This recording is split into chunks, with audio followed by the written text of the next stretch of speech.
Assalamualaikum warahmatullahi wabarakatuh. Alhamdulillahi rabbil alamin wa bihi nasta'in ala umuri dunya waddin. Wassalatu wassalamu ala asyrafil anbiya wal mursalin sayyidina wa habibina wa syafi'ina wa qurrati a'yunina Muhammad sallallahu alaihi wa ala alihi wa sahbihi wasallam. Rabbi zidna ilma warzuqna fahma, amin amin ya rabbal alamin. Allahumma inna nas'aluka ilma ladunni wal mashrab safiyal hani ya wahhab ya ghani. Allahumma inna nas'aluka ilma ladunni wal mashrab safiyal hani ya wahhab ya ghani. Allahumma inna nas'aluka ilma ladunni wal mashrab safiyal hani ya wahhab ya ghani. Alhamdulillah thumma alhamdulillah. Limpahan syukur bersama-sama mari kita panjatkan kehadirat Allah Subhanahu wa taala. Alhamdulillah kembali Allah kumpulkan kita di Majlis Al-Kautsar ini. Mudah-mudahan Allah senantiasa memberkahi kita semua, merahmati kita semua, mengampuni dosa-dosa kita semua, meninggikan derajat kita semua. Al-khusus sahibatul bait Umi Haji Sobah beserta segenap keluarga mudah-mudahan senantiasa berada dalam lindungan Allah Subhanahu wa taala. Allah tetap panjangkan umurnya, sehatkan badannya, kabulkan semua hajat dan cita-citanya, menggantikan semua kebaikan dari kebaikan-kebaikan yang pernah diperbuatnya dengan pahala yang berlipat ganda di sisi Allah Subhanahu wa taala.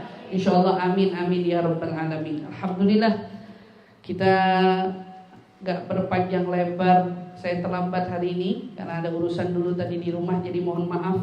Untung ada Ustazah Samira yang hari ini juga menghiasi majelis kita. Semoga Allah Subhanahu wa taala memanjangkan umurnya, sehatkan badannya. Mudah-mudahan memberkahi ilmunya.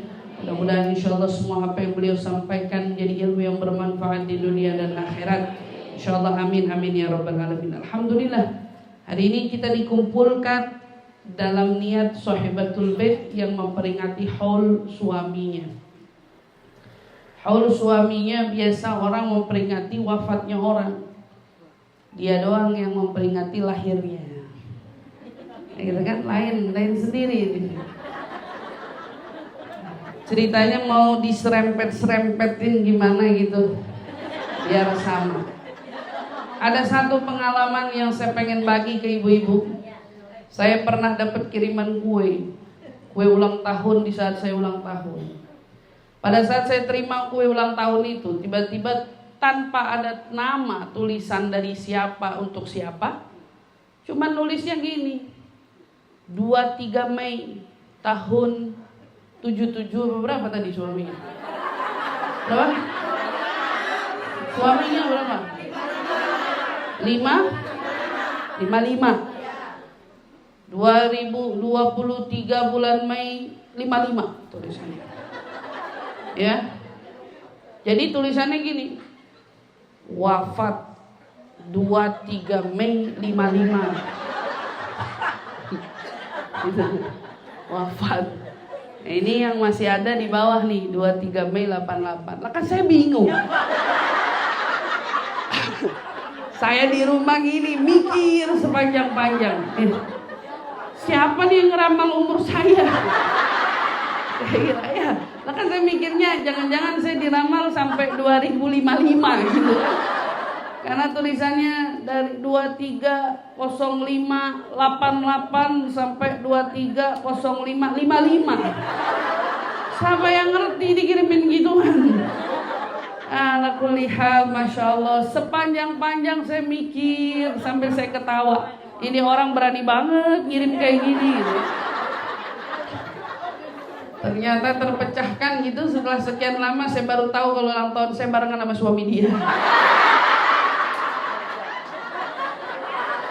Aduh, iya masya Allah. Dan saya baru paham itu 23055 itu 23055 itu adalah tahun kelahiran suaminya.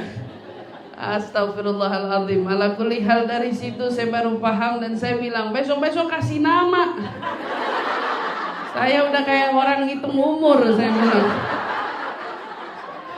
Ala kulli hal, subhanallah ya. Beginilah Umi Sobah dengan kejutan-kejutannya ala kulli hal. Tapi dibalik itu semua niat-niat tulusnya mudah-mudahan insyaallah ya mendatangkan banyaknya pahala dari sisi Allah Subhanahu wa taala. Insyaallah amin amin ya rabbal alamin. Alhamdulillah. Sejatinya dibalik gembiranya seseorang dengan bertambahnya usia pasti ada banyak pembelajaran yang perlu dijadikan bahan renungan. Bahwa setiap umur yang berlalu memang patut disyukuri. Tetapi di atas rasa syukur yang besar ada banyak pembelajaran yang lebih jauh untuk direnungi. Sudah sejauh mana kita hidup dan berkontribusi di dalam kebaikan yang Allah berikan peluangnya dalam hidup ini. Sudah banyak mana antara kebaikan dengan keburukan yang sudah kita lakukan selama hidupnya kita di dunia ini. Dan itu justru menjadi bahan renungan yang sangat-sangat paling menjadi pelajaran. Makanya saya selalu tekankan mungkin kepada orang-orang terdekat saya sebetulnya gak suka kejutan-kejutan terkait ulang tahun dan lain sebagainya. Karena entah mengapa bagi saya di balik kebahagiaan itu selalu justru ada pembelajaran. Kita boleh bersyukur, kita bergembira atas Allah mengamanahkan kita usia. Tapi di balik kegembiraan justru ada rasa takut yang lebih-lebih memuncak lagi. Terkait amanah ini sudah kita lakukan dengan sempurna atau justru malah sebaliknya.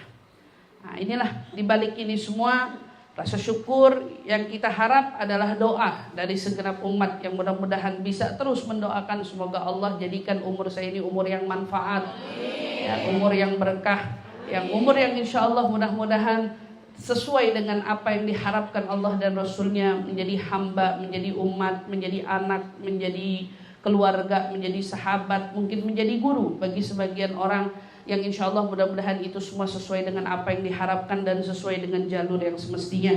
Nah, insya Allah itu harapan terbesar yang mudah-mudahan tentu yang paling kita perlu renungkan adalah pembekalan dari umur yang Allah berikan kepada kita, dari usia yang Allah titipkan kepada kita. Pembekalan apa yang kita mau persiapkan untuk bekal pulangnya kita. Maka seorang ulama Ibnu Qudamah pernah ditanya, Su'ila Ibnu Qudamah man huwa sa'id. Dia ditanya tentang bahagia itu apa dan siapa orang yang berbahagia itu. Waktu Ibnu Qudamah ditanya seperti itu, maka Ibnu Qudamah menjawab dengan jawaban yang sangat-sangat cerdas. Ibnu Qudamah berkata, As-sa'id walladzi tatawaqqaf anfasuh walam tatawaqqaf hasanatuh. Masyaallah jawabannya. As-sa'id walladzi tatawaqqaf anfasuh walam tatawaqqaf hasanatuh. Orang yang bahagia itu adalah orang yang tatkala nafasnya sudah tak lagi berhembus, tetapi kebaikannya tetap terus hidup. Kebaikannya tetap terus hidup.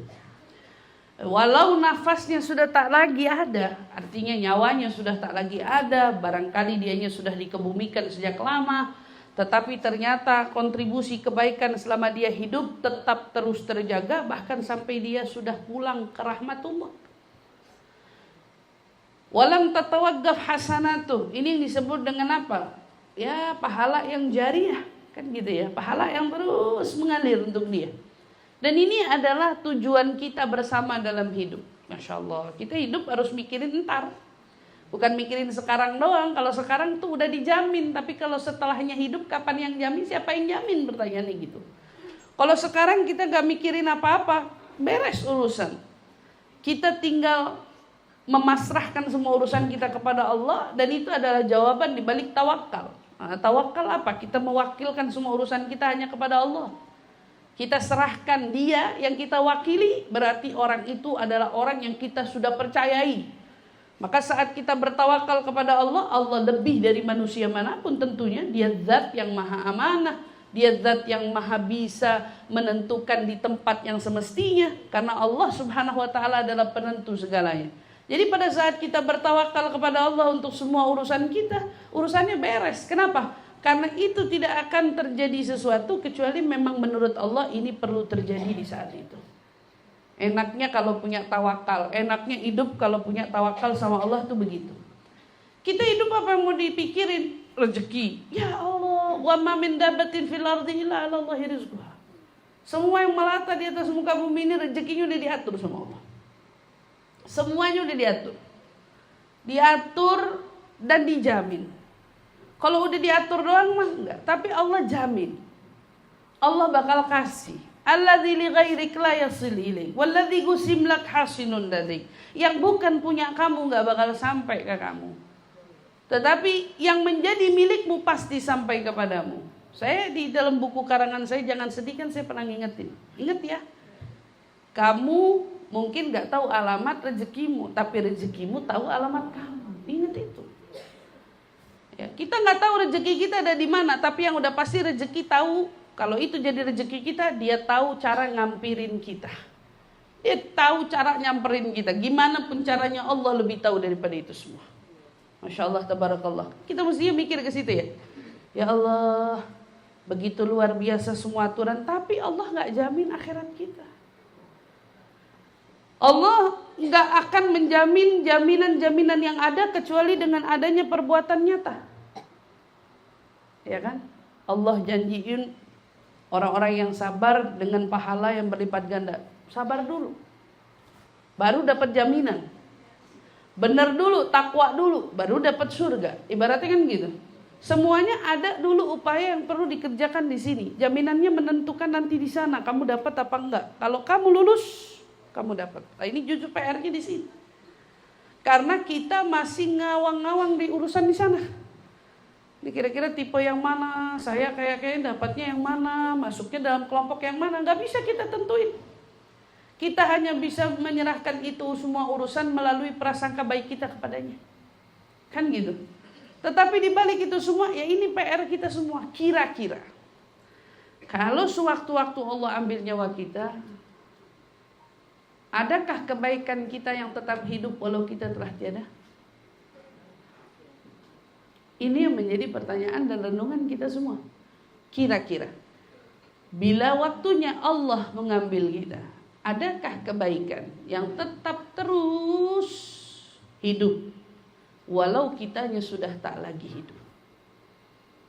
Itu perlu kita jadikan bahan renungan selalu. Nanti kalau saya udah gak ada, apa yang ketinggalan? Jangan sampai kita itu betul-betul seperti apa? Seperti cerita-cerita yang sudah dikemukakan keadaan orang yang tiada itu, diingat di awal, dilupakan setelahnya. Alhamdulillah, kita gak mau kayak gitu ya. Wah, orang baru meninggal disebut-sebut berapa hari? Seminggu. Tapi seminggu udah kelar. Berapa hari? 40 hari paling lama. Habis itu udah selesai. Orang akan kembali kepada kehidupannya masing-masing.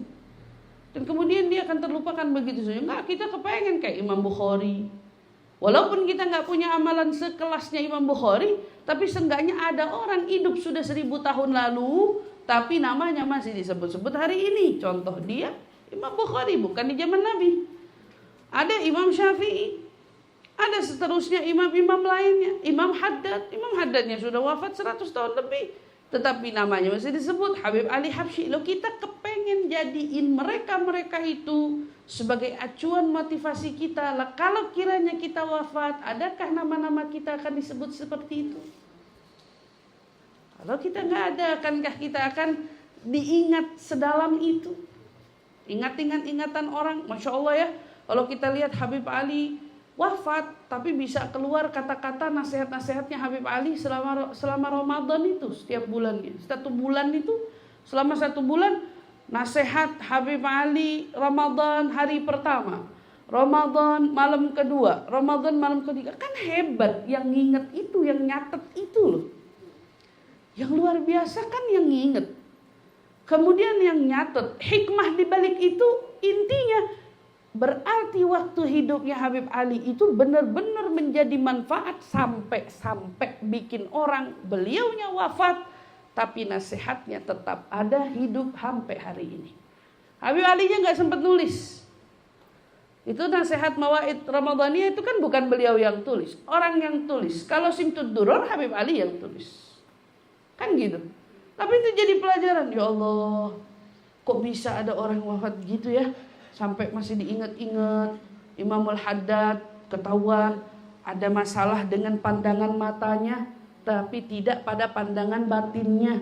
sampai masih bisa nyempet-nyempetin nulis-nulis karyanya, sampai sebegitu banyaknya tersebar luas hari ini ke seluruh penjuru bumi. Beliaunya udah gak ada, tapi terus berkembang ilmunya, dipakai di setiap pesantren, pakai kitabnya, majelis taklim ikut ngaji kitabnya, banyak lagi dijual di toko-toko buku terjemahan dari versi kitab-kitabnya. Ada bahasa Indonesia, ada bahasa Inggris, ada bahasa Jerman, ada bahasa Prancis. Lah kita bingung, ya Allah, segitu manfaatnya sebuah satu karya dari seorang ulama yang ikhlas, yang tulus, yang betul-betul sungguh-sungguh di jalan Allah, sampai sebegitu bisa berkontribusi walau nafasnya sudah terhenti, tapi hasanatnya gak pernah habis. Oh Allah, kita mau begitu. Jadi kalau ditanya warisan apa yang kau tinggalkan bila kau wafat nanti? Jika hanya sebuah rumah, namun di sana akan habis di waktu tertentu, maka sedihlah kita di sana. Jika itu hanya sebuah uang juga akan habis di waktu yang mungkin sudah Allah tentukan. Tapi jika itu tentang kebaikan, tentang ilmu, tentang amal soleh yang terus dikerjakan dan terus menerus dilakukan, Masya Allah, ini yang disebut al-ilmu yuntafa'u bihin nas, ilmu yang orang-orang mengambil manfaat darinya. Ini yang kita kejar sama-sama. Untuk orang dapetin derajat ilmu yuntafa'u bihin nas, gak usah nunggu jadi ustazah, karena hari gini medianya banyak. Orang-orang yang posting-posting kebaikan itu kan media ilmu yuntafa'u bihin nas. Siapa aja followernya yang tiba-tiba baca, dikerjain amalnya, jariahnya ngalir buat dia. Kan gitu. Medianya banyak, kan nunggu jadi ustazah untuk mengamalkan itu nasihat Nabi. Bisa bikin kita terus mendapatkan pahala dari situ. Ilmu orang banyak ambil manfaat. Masya Allah, gak nunggu jadi ustazah, gak harus nyantri tahunan, gak harus jadi siapa dulu harus sudah berdiri di podium baru bisa posting-posting kebaikan. Ternyata sekarang posting kebaikan bisa siapa aja, bisa sharing kebaikan bisa siapa aja, gak nunggu jadi ustazah. Tapi ini justru acuan kita bersama, ya, acuan kita bersama. Jadi simpel aja, hidup gunain dengan penuh kemanfaatan. Ya, selagi Allah masih titipin umur, ayo jadilah orang manfaat. Jadi orang manfaat, hadir majelis manfaat, nolongin orang manfaat, di rumah jadi istri manfaat, jadi ibu manfaat, jadi anak manfaat, jadi siapa, jadi teman, jadi saudara manfaat, semua manfaat. Yang mana orang kalau dekat sama kita merasakan manfaatnya. Ya Allah, beruntung ya punya saudara kayak ente, beruntung punya istri kayak kamu. Nah, suami-suami udah pernah ngomong begitu belum? Suami pernah ngomong begitu nggak? Siapa tahu. Ya kalau kita manfaat, suami bilang Masya Allah, kita bener aja kontribusinya, suami bilang aduh beruntung banget saya punya istri kayak kamu gitu ya. Manfaat, baik istrinya, lurus jalannya. Ya anak-anak yang bilang sama dia, ya Allah aku beruntung punya mamah kayak kamu. Jangan nunggu kata beruntung itu kalau udah nggak ada. Sedih kan kita. Baru terucap kalau udah nggak ada. Lah enaknya kan kalau diucap udah dari hidup ya. Jadi manusia yang manfaat. Kata Nabi SAW itu kan yang terbaik. Anfa'uhum linnas, khairun nas anfa'uhum. Manusia terbaik itu yang paling manfaat bagi manusia lainnya. Kita belajar jadi manusia manfaat bagi sahabat, bagi lingkungan, bagi orang sekitar, bagi keluarga terutama. Artinya apa? Bisa diandalkan. Orang manfaat tuh gitu. Orang manfaat tuh bisa diandelin. Kalau dimintain tolong dia bisa diandelin. Bisa memberikan kontribusi baik secara tenaga, pikiran maupun harta. Itu namanya bisa diandelin kan? Oh tenang kalau ada dia kita bisa tukar pikiran minimal. Oh tenang kalau ada dia, tenang, tenaganya kuat. Oh tenang kalau ada dia, kantongnya kalau ada dia kantongnya tebal. Setidaknya kita bisa milih dari jalur itu kan. Kalau punya rezeki, alhamdulillah, jadikan orang banyak mengambil manfaat dari adanya rezeki yang kamu punya. Rezeki kebetulan nyekak di bank lepas, berarti mungkin kita belum mampu berkontribusi dari sisi yang ini. Oke, kalau gitu kita kontribusi dari mana? tenaga. Ayo tenaga kita keluarin sebisa mungkin. Jangan takut untuk lelah. Kalau itu untuk nyenengin hati orang lain. Jangan takut harus merasa disuruh. Kalau memang itu adalah kemanfaatan untuk membantu orang lain, kenapa enggak? Makanya orang-orang pejuang sosial itu kan yang dikerjain sama mereka apa? Disuruh. Suruh ini, suruh itu, dan mereka nggak tersinggung. Makanya orang kadang-kadang kalau khidmah tapi disuruh masih pakai tersinggung, ini nggak lurus nih niatnya. Lah memang orang yang namanya berkontribusi dengan tenaga ya harus siap disuruh. Suruh tolong itu nampan angkat ya, gitu. Tolongin itu ditaruh di dapur ya. Ini makanan tolong dijagain ya. Kalau dia belum lurus di niatnya kan bisa ngomong, nggak ada kerjaan yang lain apa, kita malah disuruh ngangkat nampan. Atau kalau salah ngomong, nggak bisa apa, ngomongnya lembut-lembut dikit, main suruh-suruh aja. Kan emang kita buat disuruh, karena tenaganya buat dipakai. Kalau sudah lurus niatnya, nggak ada baper. Jiwa-jiwa sosial itu nggak ada baper, Bu. Masa kita kalah sama pejuang sosial, orang-orang majelis, orang-orang yang khidmah di dalam dunia permajelisan, masa kalah memang begitu? Baru ditegur tersinggung. Lah itu memang tenaga kamu yang lagi dipakai. Itu yang mesti kita peranin di situ. Tenaga saya nggak apa-apa, mau disuruh apa aja siap. Nyuci piring ya, beres. Angkatin ini ya, oke. Gelar karpet sip. Tinggal semuanya oke, sip, oke, sip. Dan tidak merasa direndahkan dengan perintah itu. Karena memang kamu lagi berkontribusi dengan tenagamu itu. Alhamdulillah, ternyata Allah kasih kita agak tremoran orangnya. Gak kuat gelar karpet, gak kuat nyuci piring, gak tremor juga Ustazah, tapi emang cepet capek. Ya, cepet capek. Pokoknya banyak gak tahannya, gak kuat, pinggang mau copot, kaki lutut sakit. Intinya gitu. Belum bisa berkontribusi dengan tenaga. Pikir-pikir ternyata kantong juga tipis, bukan tebel, tapi masih kesisa. Otaknya masih kepake gak? Ternyata otaknya masih kepake. Bisa diajak musyawarah, bisa diajak tukar pikiran, bisa diajak untuk saling menyelesaikan permasalahan. Jadi kan, oh Masya Allah, biarin tenaganya kagak kepake, biarin duitnya kagak ada, yang penting otaknya. Yang sedih kan otak kagak, tenaga kagak, duit kagak. Ya Allah, gitu. Ujung-ujungnya kita mau bantuin doa ya. Ujung-ujungnya untunglah, mudah-mudahan doa juga masih dilakuin ya. Jangan sampai nggak sama sekali. Itu namanya kebangetan. Manfaat apa yang kita kasih? Manfaat apa? Nggak ada. Kita belajar untuk berkontribusi dari umur yang Allah titipkan sama kita untuk 3 hal ini. Punya uang, ayo kontribusi untuk manfaat. Punya tenaga, ayo kontribusi untuk manfaat. Lalu punya pikiran, ayo kontribusi untuk manfaat. Apapun ide-ide, gagasan-gagasan cemerlang yang kamu bisa tunjukkan, bisa bagi, jangan takut ide dicolong. Ini masalah orang sekarang nih begini nih. Otaknya pada pinter-pinter tapi ketakutan idenya dicolong. Takut idenya diambil sama orang. Terus kalau idenya diambil tersinggung. Apalagi di dalam dunia kebaikan. Ibu, orang mengerjakan satu kebaikan lalu ditiru. Kita perlu tersinggung apa perlu gembira? Saya mau tanya. Gembira, Bu. Terus kita juga belajar jadi orang. Kalau ada satu kebaikan yang kita lakuin, lalu ada orang mengikuti di belakang kita, nggak usah jadi orang nyinyir. Ngikutin tuh, ngapain begitu? Kenapa kita harus begitu? Udah benar-benar mau dapat pahala di situ. Udah benar-benar mau ada pahala jariah di situ. Ada estafet amal yang dikerjain sama orang. Nyinyir dikerjain, hilang dah tuh pahala.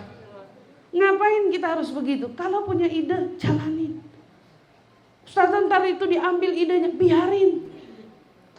Ada orang mau ambil, biarin aja. Yang penting belajar. Kalau memang menurutmu menyolong ide orang itu nggak baik, jangan jadi yang nyolong. Kan mesti begitu. Oh, kamu tahu mengambil ide orang nggak etis. Seperti orang katanya jualan, punya resepnya dijual atau resepnya itu dicolong. Nggak etis, izin. Kalau tahu itu nggak etis, izin kan gitu. Atau tahu nggak etis itu ngomong. Tapi kalaupun sampai nggak diomongin, sampai nggak disamperin, sampai nggak juga di apa namanya tuh, kalau orang bilang ada yang suwon, ada yang permisi, nggak juga, biarin. Itu justru keberhasilan terlihat dari situ. Apalagi orang-orang dalam dunia kebaikan, jangan pernah mentang-mentang satu acara dia ntar maulid, lihat aja dah tuh. Kerudungan, pakai kerudungan, satu ngomong, kerudungannya masa sama kita? Emang warna punya kamu? Ya, jadi pertanyaan kan gitu. Enggak. Jadi ngapain jadi repot? Kalau ada aturan baik diikuti, alhamdulillah dong. Iya dong. Ada hal baik diikutin, kita bersyukur. Namanya yang kita kerjain ini ada manfaat buat orang lain. Kita bersyukur, alhamdulillah. Justru begitu kita pakai nggak ada yang ngikutin, kita mestinya ngerenung, jangan ada yang kurang nih. Intinya kan gitu. Tapi begitu ada yang ikut, kita bersyukur. Berarti kepake ilmunya, berarti kepake arahannya, berarti kepake ini caranya. Alhamdulillah, jangan kecil hati. Dari sini kita belajar, masya Allah, nikmat ya. Makanya saya suka dengar dari orang. Jadi orang kok pelit ilmu, jarang yang pelit ilmu tuh ulama. Jarang, ulama pelit ilmu jarang. Ulama sama waktu aja nggak pernah hitung-hitungan. Benar nggak ketemu ulama hitung-hitungan waktu? Nggak ada ulama hitung-hitungan waktu. Ulama dia asik, dia mau ceramah setengah jam, dia ceramah setengah jam, dia mau ceramah sejam, dia nggak ada hitung-hitungan, nggak pakai tarif lagi, sejam sekian, 2 jam sekian, nggak ada. Mereka nggak begitu. Tapi yang sering masalah begitu-begituan justru yang minim ilmu. Minim ilmu, pelit informasi. Minim ilmu, takut informasi. Sampai saya pernah waktu itu ada orang kecewa, ngadu sama saya, kecewa cuman karena hal sepele menurut saya, tapi tidak mungkin menurut dia. Orang nanya perkara jalan. Sama-sama tujuannya, tapi pelit informasi. Ternyata ada orang kayak gitu. Saya bingung. Beneran, saya bilang, iya. Ada orang yang nggak tahu ya, kita jalannya mana ya tadi ya, kurang paham deh, coba tanya yang lain. Padahal rutenya sama ustazah, padahal jalannya sama. Ada orang kayak gitu, ada. Ada orang ditanyain, kemarin pergi kemana? Kayaknya restorannya cakep, enak tuh buat kumpul keluarga. Di mana? Nggak dikasih tahu. Apa pentingnya nggak dikasih tahu? Mana mau kasih tahu aja urusan-urusan kayak gitu. Pelit amat urusan informasi kayak gitu aja nggak dikasih tahu. Mau sepil-sepil dong. Kemarin jalannya kemana itu? Bahasa orang sekarang sepil-sepil kan? Mau sepil-sepil dong. Kemarin kemana tuh? Ngeliat, soalnya kan nggak ada informasi lokasi. Ngapain jadi orang pelit kayak gitu? Saya nggak habis pikir kalau ada orang pelit kayak gitu. Ada, saya pikir sama orang pelit cuma sama uang. Ternyata kalau untuk hal-hal remeh-temeh seperti itu juga orang pelitin, bingung kita. Kemarin itu sewa mobil harganya berapa? Berapa ya? Nggak tahu ya. Berapa? Ngapain? Emang itu gitu-gituan kita bawa kemana? Jujur aja, apa salahnya juga jujur? Ibu-ibu rombongan pergi jalan-jalan, tanya orang kemarin rutenya kemana aja, kasih tahu dong. Kita juga pengen dong rutenya begitu. Kalau saya masih buka semuanya. Saya ablakin jalan sono yang mau tahu. Kalau ada tempat yang cakep, kamu bagi tahu saya mungkin nggak tahu. Itu informasi, kenapa harus pelit? Makanya saya bilang yang pelit bukan ulama. Ulama mah nggak pelit urusan gitu-gituan. Yang pelit justru yang kagak ngerti nih. Dari mana sudutnya, kenapa segala informasi begitu aja sampai harus ditutupin? Kemarin itu belinya di mana? Dapatnya di mana? Kasih tahu. Ustazah, yang kadang nggak enak tuh kita jualan ditanya belinya di mana? Ini yang salah siapa? Makanya dalam bertanya juga ada etika. kalau jualan orang ya jangan ditanya, Bu, modalnya berapa? Atau nanya modal beli di mana, gitu. Itu kan bukan pertanyaan yang perlu ditanya. Yang nanya ya berarti gak punya otak. Jadi kalau ada orang nanya, waduh ini kuenya enak banget, resepnya apa? Kalau jualan gak pantas nanya resep. Kalau dia asal bikin di rumah boleh tanya resep. Tapi kalau jualan mutlak dilarang nanya resep. Itu yang nanya gak punya otak. Itu gak etika, dari adab juga gak pantas kayak gitu. Di mana-mana orang jualan kita hargain, kita beli. Mau belajar dari informasi yang tersebar luas, nanya resep ke orang lah, keder kita. Yang jualan, orang nanya sama saya, Ustazah lah kita jualan kue ditanya resep, jawabnya apa? Jawabnya apa? Saya bilang, yang begitu mah nanya gak usah dijawab. Ya kita mah kue biasa, di YouTube juga banyak. Itu rahasia orang. Itu milik orang. Itu adalah sesuatu yang menjadi modal utama dia dalam pencarian. Kenapa kita harus musik? Tapi kalau kita mau kasih tahu itu boleh apa enggak? Sana. Ada orang yang cerita, mau jawab aja dengan keyakinan apa? Tangan yang bikin enggak akan salah. Ya kan? Ada kan yang mikir gitu? Iya. Ada orang dengan lapang aja jawab. Oh iya, resepnya bikin ini.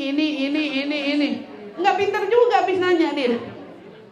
Habis dijawab belum tentu pinter. Tapi yang paling penting kita gak perlu menjadi orang yang serba ketakutan. Gak perlu. Kita gak perlu jadi orang yang serba ketakutan. Ini ngulek sambal aja takut dia tuh. Sambal ngulek takut. Takut resepnya dilihat. Gak perlu. Justru kita butuh maklumat sekecil apapun yang barangkali jika itu baik, ingin kita beritahukan kepada orang, justru manfaatnya buat kita. Begitu kita masuk ke liang lahat, ada informasi yang dulu di dunia pernah kita bagi, pernah kita kasih, dan ternyata itu betul-betul memberi manfaat, memberi kesan, justru keuntungannya buat kita di akhir. Apalagi ilmu yang notabene-nya ngingetin kita sama Allah, ngingetin kita sama Rasulullah. Ya Allah, pahalanya gak tahu deh kayak apa yang bakal diraih dari orang tersebut. Makanya selagi Allah kasih kita kesempatan semua itu, ayo sama-sama dijaga kesempatannya, dijaga sebaik mungkin amanah yang Allah titipkan sama kita. Insya Allah Allah selalu membimbing kita, menuntun kita, memberikan petunjuknya kepada kita, agar kita semua bisa selalu tertuntun dengan hidayahnya, dengan petunjuknya, dengan rahmatnya, dengan kasih sayangnya. Insya Allah amin ya rabbal alamin. Dan harapan besar kita ya Allah, walaupun nanti kita sudah tiada, tetapi masih ada kebaikan-kebaikan kita yang tetap terus ada. Insya Allah amin ya rabbal alamin. Yuk kita bacakan suratul Fatihah binadar khusus untuk Bapak Chandra, suami Chandra kan namanya, benar kan?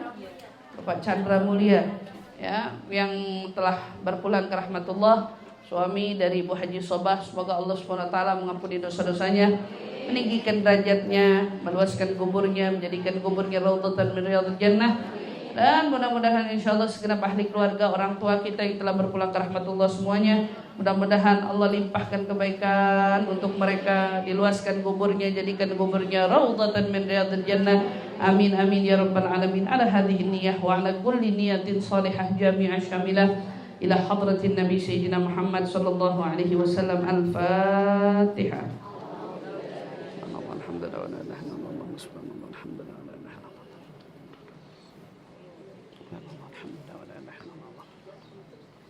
Jangan tua banget. Amin amin ya rabbal alamin. Terima kasih banyak ibu-ibu semua. Jangan lupa doain saya ya. Kalau yang tahu saya ulang tahun besok, mudah-mudahan dalam hari yang lewat itu menjadi doakan hari yang manfaat. Sisa yang ada doakan menjadi juga umur yang sisanya penuh dengan manfaat. Ya, menjadi pribadi yang lebih baik lagi dari tahun-tahun sebelumnya.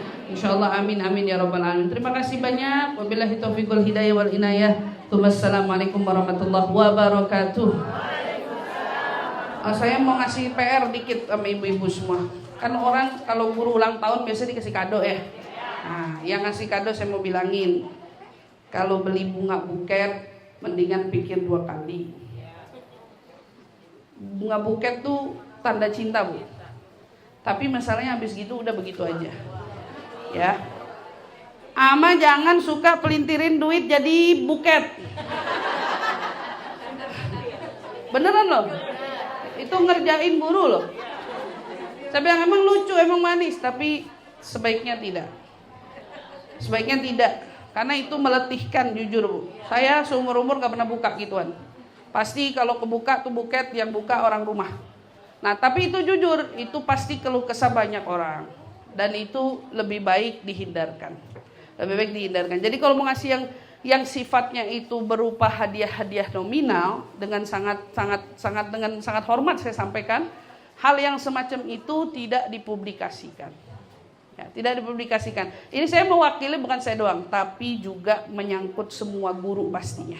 Ya, itu menyangkut semua guru pastinya. Jadi akan lebih muhtaram, akan lebih baik. Itu aja pesan saya. Terima kasih. Assalamualaikum warahmatullahi wabarakatuh.